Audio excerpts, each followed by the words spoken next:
All right, we back. Mercy Sports Talk. I know I was gonna try to finish the year off strong and make every prediction and every reaction video. Only missed one on the Michigan football side, so that's good. And I've been perfect this year and pretty much punctual on all of them. Been on time, so mostly Tuesdays, some Wednesdays, depending on how my schedule falls. But let's talk about it. We got the Buccaneers from Tampa Bay coming in this Sunday, 1 p.m. Mike Evans, I believe, is out this for the rest of the season. So is Marvin Jones.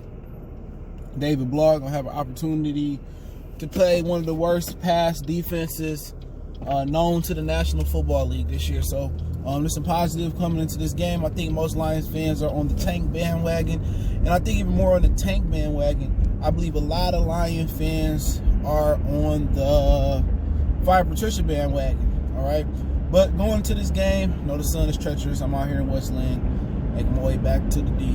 But we're looking at this game. Tampa Bay, the Lions definitely got an opportunity to catch up in interceptions and pick sixes to Quadre Diggs since he's been gone. I believe he had 3 picks and a touchdown since he got traded. And Lions only had 2 touchdowns. This is going to be their best opportunity to capitalize and catch up with him, at least in picks and pick sixes. All right, you're going against Jameis Winston, which Jameis Winston is a turnover machine, and Bruce Arians already said that he ain't coming back. All right, they're going to try to find a quarterback elsewhere via the draft or whatever they're doing. But what makes the Tampa Bay Buccaneers so dangerous is that big plays, explosive plays. Okay, they don't run the ball that well. All right, they got Ronald Jones III back there, and they got the Peyton Barber back there. Okay, you know, whatever reason it is it the talent in the backfield, or is it the inability to make holes for the running back? They kind of got some questions in their running game like the Detroit Lions do, but they're a prolific passing offense, and it all starts with Jameis Winston. He giveth, and he give us some more. If he gonna give you some points, or get the Tampa Bay Buccaneers some points, and get other teams some points. But one guy that I want to highlight for fantasy, for everybody out there, and for Detroit Lions fans, is Chris Godwin. All right, Chris Godwin should be the Lions' #1 priority since Mike Evans being out. You know, I would double team bracket Chris Godwin. Chris Godwin is an absolute monster in the slot, on the outside. I believe he went to Penn State, and he's a really good receiver, man. You know, he might be one of the most improved guys coming from year 1 to year 2 this season. And, you know, he can go out there and he can before you blink and know it, he'll have 150 yards receiving with a couple touchdowns. So Chris Godwin is a priority for the Lions. And other than that, you got O.J. Howard, who really ain't stuck over here. Remember, O.J. Howard was a tight end out of Alabama. Everybody in Detroit wanted. He ain't really worked out. Cameron Brate is one of Jameis Winston's favorite targets. So the 3 guys that I will highlight going into, you know, to try to stop, especially in the red zone, Cameron Brate, O.J. Howard, but #1, Chris Godwin is the guy to look forward to. That's their offense without Mike Evans being there. But and you got to put some pressure on Jameis Winston. But even if you don't put pressure on Jameis Winston, he's still going to give you a ball. So that's up to whoever's starting, Amani Orakwe, Justin Coleman, Darius Slay, Tracy Walker, Tavon Wilson, or whoever out there for the Detroit Lions. It's up to them to capitalize when that ball hit them in the numbers and hit them in their hand to turn it over, turn into points. Defensively with Tampa Bay, they got, I think, the best rush defense, or one of the best rush defense in the league. You know, when Ndamukong Suh is coming back to Detroit, if you don't know, Suh plays for the Tampa Bay Buccaneers. They got rid of Gerald McCoy. He got cut. He went to Carolina with the Panthers, and they picked up Ndamukong Suh from the Los Angeles Rams. All right, so Suh was spearheading the #1 defense, or #1 rush defense. Other than that, you got the worst passing defense. So David Blarg will have an opportunity to do what he did versus Chicago, time some. He got a matchup with Kenny Galladay out there, which is tremendous for him. Come Sunday. I mean, Danny Amendola should have a big game, and Marvin Hall, if he get out there and stretch the field, he should have a big game. So I look forward to this being a high-scoring affair. I don't really see the Lions trying to run the ball that much versus this potent and stiff run defense, but there's a lot of opportunities out there. Remember, they gave up on their first-round rookie cornerback, Vernon Hargreaves, the other from the other year. They cut him because he wasn't, focused enough, or he was just enjoying enjoying Tampa too much. So, but Tampa, this game probably going to favor Tampa. I believe the Lions are underdogs again at home. But Tampa Bay, just to get them, what I'd be looking for if I'm a Tampa Bay fan, I would try to run the ball, play action. The Lions trying to play a little bit more zone defense due to injuries, or maybe a change in philosophy. And I would try to run the ball some versus Lions questionable run defense. I would try to look for Ronald Jones in the passing game, but I would like to play action, go over the top. With Godwin over the middle, Brayton, O.J. Howard maybe stretching the field out a little bit, and look for some big plays down the field against this questionable zone defense, or this horrid man-to-man defense due to the front end not getting pressure. But if I'm Tampa, that's what I'm pretty much looking to do on the offensive. I'm looking to run the ball, play action a little bit, and then looking for Jameis to make the big plays down the field, over the middle with Godwin, or stretching the field over the middle with O.J. Howard. And I'm looking for Cameron Brate in the red zone. But I think it's a great opportunity for Jameis to really pretty much audition for another team. That's what it's boiling down to, man. And I thought Jameis was gonna be good, but I think Tampa Bay kind of hurt him. He kind of remind you of Stafford. What Stafford could be if he was a lesser quarterback. Because Stafford and Jameis Winston ain't never had no run game. All right, and Jameis had a good run game in Florida State. I think Dalvin Cook might have been one of his running backs one year, but he really ain't had the running game. And Bruce Arians and them, they chose to go with Barber, and they chose to go with Ronald Jones at the running back position. But it just ain't really panned out. They really ain't really put the line in front of him, and you know what? That just make you appreciate how good certain quarterbacks is, like Matthew Stafford. When you see other guys like Jameis Winston fell into be adequate with the things around him, because people say, "Oh, Matthew had Megatron all those years and this and that." Well, look at Jameis Winston. He had Mike Evans, Adam Humphries in previous years, who's with Tennessee now, Chris Godwin, O.J. Howard, Cameron Brate, all these weapons, but they failed to protect Jameis Winston up front. They failed to find a running game for Jameis Winston. And don't that sound like a lot of parallel what's going on with Matthew Stafford and Lions? But the difference is, Stafford had his high turnover years, but he ain't never turned the ball over at the clip Jameis Winston has in his career. And that's because you can't ask a quarterback, even with Jameis Winston and Matthew Stafford telling, you can't ask them to drop back 30, 40, 50 times every game.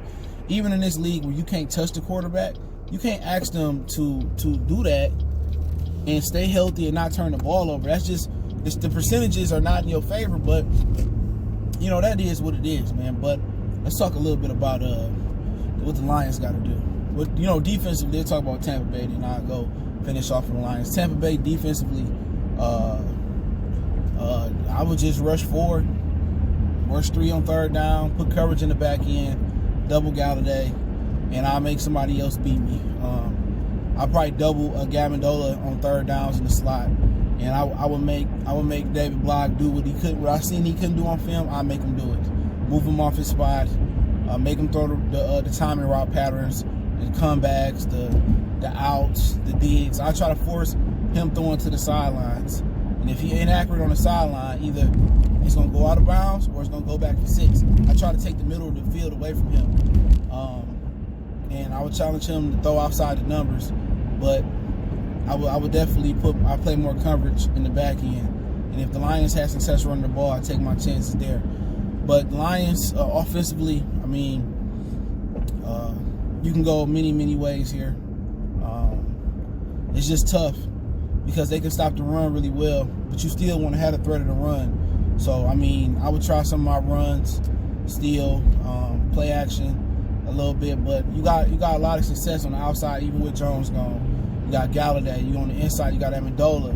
You got Marvin Hall with his speed. You got J.D. McKissick with his speed. So, I look to spread it out a little bit, and I look to take advantage of my matches. I try to get some double moves going with Galladay again. I try to get some slants, some post, going with Amendola across the middle, some crossing routes, some drags. some whips. I mean, I try to do a lot of different things, but to be honest, I'm looking to really expose that questionable secondary. I'm looking to spread them out. I'm probably not looking so much to go 2 tight ends with James and Logan. I'm legitimately looking to spread it out, air it out with Blog, and I'm looking to get those receivers in space, and I'm looking to get those running backs in space. Screen games to be huge this week.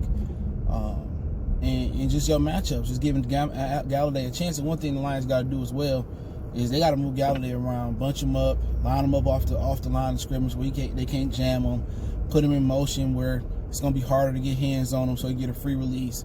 Play him in the slot a little bit.